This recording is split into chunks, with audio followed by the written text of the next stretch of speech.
New book, Halacha Yomi, volume number 2. We're more than halfway done with laws of Shabbat. We're up to Melacha number 12. Melacha Gozez. Shearing wool from sheep was required in order to make the curtains from the Mishkan. So therefore, severing or uprooting any hair or growing part of the body, we're going to see nails also, will be, or skin, will be from any creature or human being is asur on Shabbat. Shearing wool or hair from a dead animal is also asur on Shabbat.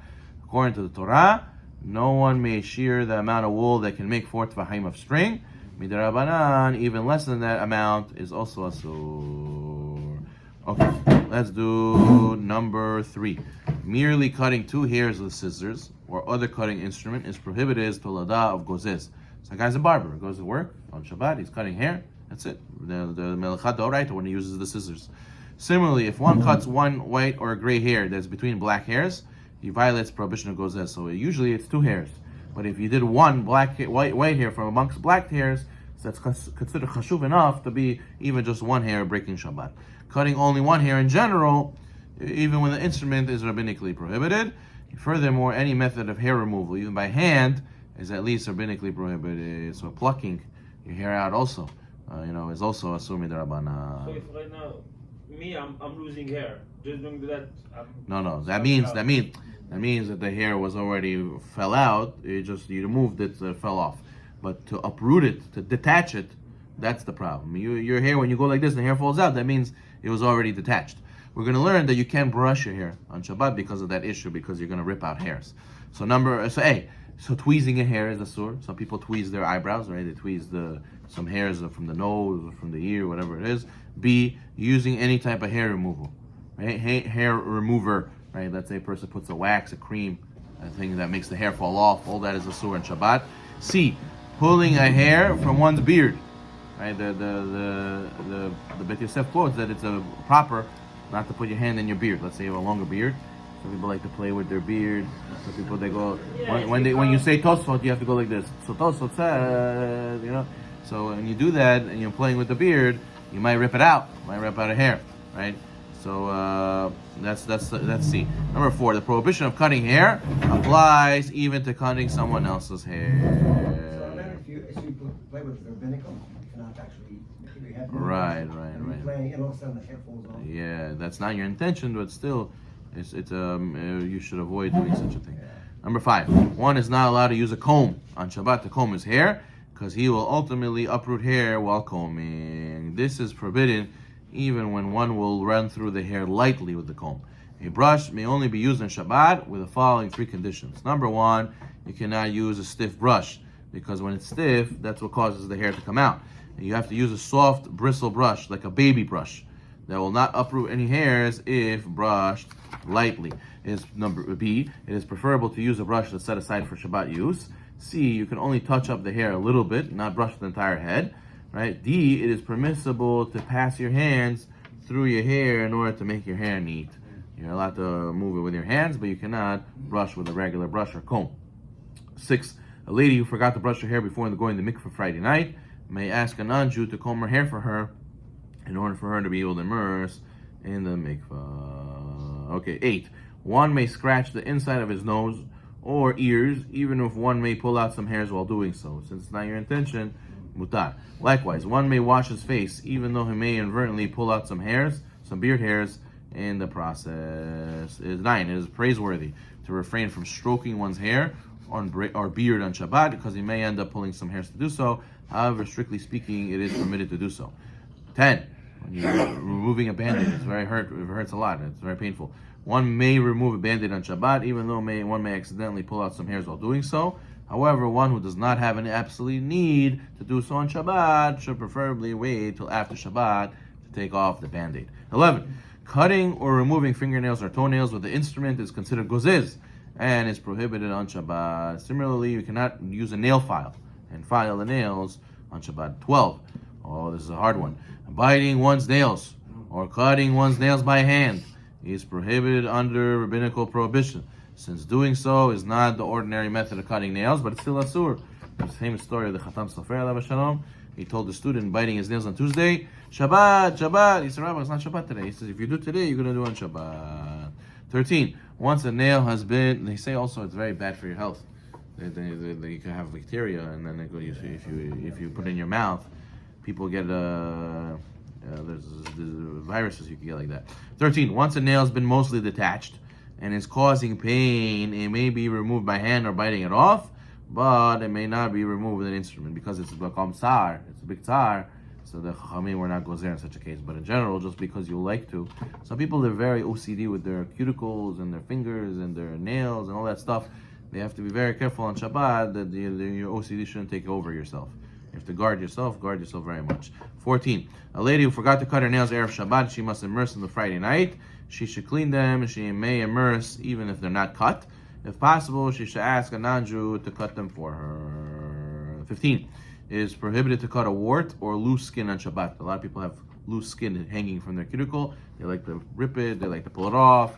A lot of times, not just do you transgress Gozez, you also make yourself bleed. So therefore, person, number 16, one may not trim the cuticles that surround the nail. Also, people bite their lip.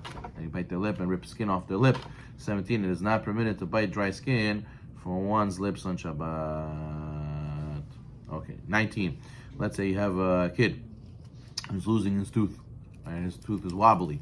If the tooth is almost entirely detached, and it is likely that no bleeding will result by pulling out the tooth, it may be removed on Shabbat. So pulling out a tooth, we said nails you can't cut, hair you can't cut. What about tooth? Tooth, if it's not going to cause bleeding, sometimes you put the floss and attach it to the doorknob, and you close the door, and it flies out, and nothing happened, right? It's just now he's bezub. 13. Melacha melaben. Yeah, scouring. Scouring means to wash, to make the wool clean, to whiten it, right? So after the wool was shorn from the animal, these animals, they roll in the mud, they go in the grass, who knows where they have they soil themselves, so therefore you have to clean the numerous impurities in the wool. So therefore they used to soak the wool in a basin of water or in a stream, and that way they would clean it and then dry it. It's called scouring in formal English. But the Rambam says that no, they used to bleach it. They actually used to whiten it, put something in it to make it white. So either some Rishonim like this, some Rishonim like that. That concept is to make something clean. Under the Tolada of this Melacha is kibus. Kibus is laundering. Laundering any garment. We're going to learn that even if you have a small stain and you put some water on it right away, you put some liquid on it right away in order to get rid of the stain, that's kibus, that's laundering, that's a surah on Shabbat, no matter how small the stain is. But people don't launder like that, Rabbi. No, it doesn't matter. It doesn't matter. It doesn't have to be formal, whole garment laundry like you do during the week. Even spot cleaning is considered laundering on Shabbat. Salt on the... Also, if it's going to remove the stain, also. Okay, good. Number 1, if one soaked his garment purposely in order to clean it, the garment may no longer be worn even after Shabbat. However, the garment got dirty again, you may clean it during the week and then use it again, because you can't have hana'ah from Maseh Shabbat. You can't have hana'ah and benefit from Shabbat desecration. So now if you laundered the shirt and you cleaned the shirt, now the shirt is laundered because of what you did on Shabbat, so you can't wear it on Shabbat, right? You can't wear it afterwards. So therefore, even during the week you can't wear it. So therefore it has to get dirty again, and then you wash it, or if you wash it again to undo what you did, then it will be permitted to wear it again. Number 2, the prohibition of wedding garments applies only to clear and odorless liquids, because that's how you're going to launder, that's how you're going to clean. But if you got the garment with dirty with another colored liquid or another bad odor liquid that makes it dirty more, so there's no problem over there. Okay, 4, after washing dishes, one may place them on a fabric mat in order to fully dry. It's fine that the towel gets wet. Let's see. What's going on right now? There is like in season and everything. They're selling like the special thing that you can clean for Shabbos. Sponge? Yeah, the special sponge. Yeah. So the problem with sponges is they absorb. No, it's a special. It's in Shabbos. I know, but the regular sponge absorbs water, and then when you squeeze, that's a sort of rabbanah to squeeze out water from the sponge. But these Shabbat sponges, they don't retain any water. It doesn't hold on water, so that's allowed because of that. So you can do it, yeah. But you can say like, okay, because it's a melacha that you used to do in Chol, So it's Melacha on Shabbos. Kilu is the same. Are you saying people get confused? No, Kilu, because you used to do. They say there is a halacha that if you used to do something in Chol, you don't do it on Shabbat. Of din dechol, yes. Things that look like melacha, you can't do them on Shabbat, right? Like for example, some say riding bicycle on Shabbat. You can't ride bicycles because of din dechol. It looks too much like a weekday activity. But there's no such decree by a sponge. If it's a Shabbat sponge, since it doesn't absorb any water, it would be mutar to use it. Scooter's the same thing, Rabbi? Ah. Like a bike? Scooter. We'll look into it when we get there. It could be. Okay, let's see. 10. Leathers, rubber, plastic, and things like that, they're not absorbent. There's no problem of washing them with water. The problem is we're going to see that getting towels wet, we're going to learn next time, you're not allowed to even handle a wet towel because you might come to squeeze it. So therefore, when it comes to spills, we're going to learn that spills should be cleaned up with paper and not with a towel, preferably, because if it's going to get soaked, then you won't be able to handle it. It's a summa de rabbanan to pick up a soaked towel on Shabbat. Baruch ta'olam. Amen.